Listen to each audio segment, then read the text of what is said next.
एक आदमी खुशी से 90 साल सोने हाइबरनेशन मशीन में जाता है। उसे लगता है जाकर वह नई दुनिया में होगा। जैसे ही वह लेटता है, अजीब लगता है, मशीन में गड़बड़ी लगती है। वह जल्दी निकलने की कोशिश करता है, पर दरवाजा जाम हो जाता है। कई कोशिशों बाद वह आखिर बाहर निकल आता है। वो डरने लगता है कि क्या कुछ गलत हो गया है। वो कमांड सेंटर की तरफ दौड़ता है ताकि वो कैप्टन को जगाकर बता सके कि लोग अपने समय से पहले जाग रहे हैं। वह कई औजार आजमाता है, पर कैप्टन का दरवाजा नहीं खुलता। उसके पास एक रास्ता बचा है, तुरंत पृथ्वी पर मदद का संदेश भेजना। लेकिन शिप और पृथ्वी के बीच की दूरी इतनी ज्यादा थी कि संदेश को वहां पहुंचने में 19 साल लग जाएंगे और जवाब आने में 36 साल लग गए। यानी इस पूरे प्रोसेस में 55 साल लग जाएंगे। इतना इंतजार मुमकिन नहीं था। हारकर वह मदद की उम्मीद छोड़ देता है। अकेलेपन से घिरा वह पूरे जहाज में भटकता रहता है। फिर एक दिन उसे लगता है जहाज में कोई और है। उसका दिल तेज धड़कता है, शायद वो अकेला नहीं है। वह जल्द उधर बढ़ता है, पर पास जाकर पता चलता है कि वह रोबोट है। अब उसके दिन एक ही कमरे और वही खाना तक सीमित है।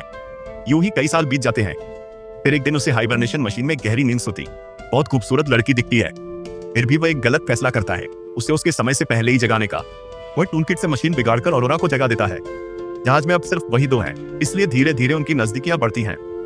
ऑरोरा के जन्मदिन पर जिम रोबोट वेटर से पार्टी देता है। सब बढ़िया चल रहा है।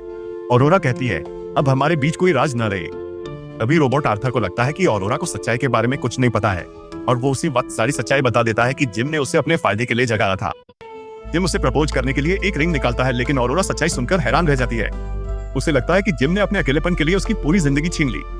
अब ऑरोरा बहुत गुस्से में है। वो जिम इसी दौरान जहाज में गंभीर तकनीकी गड़बड़ी होती है। अगर तुरंत कार्रवाई न हुई, सब नष्ट हो सकता है।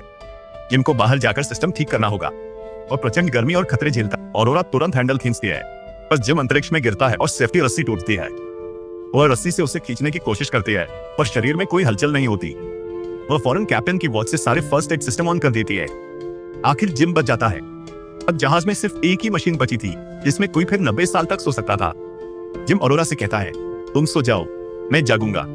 वह कहता है मैंने स्वार्थवश तुम्हें जगाया, अब गलती सुधारना चाहता हूँ। फैसला ऑरोरा के हाथ में था। सोचकर ऑरोरा कहती मैं तुम्हारे साथ रहना चाहती हूँ। जिम फिर प्रपोज करता है। इस बार ऑरोरा मुस्कुराकर हाँ कहती है। दोनों अपनी पूरी जिंदगी शिप में एक साथ गुजारते हैं।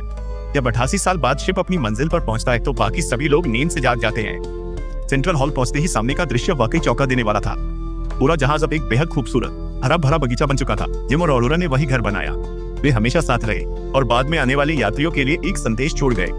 अगर जिंदगी में साथ देने वाला कोई लाइफ पार्टनर हो तो आप कहीं भी किसी भी हाल में एक खुशहाल जिंदगी जी सकते हैं। या आपके पास भी कोई ऐसा पार्टनर है जो आपके हर सुख दुख में आपका साथ देता है।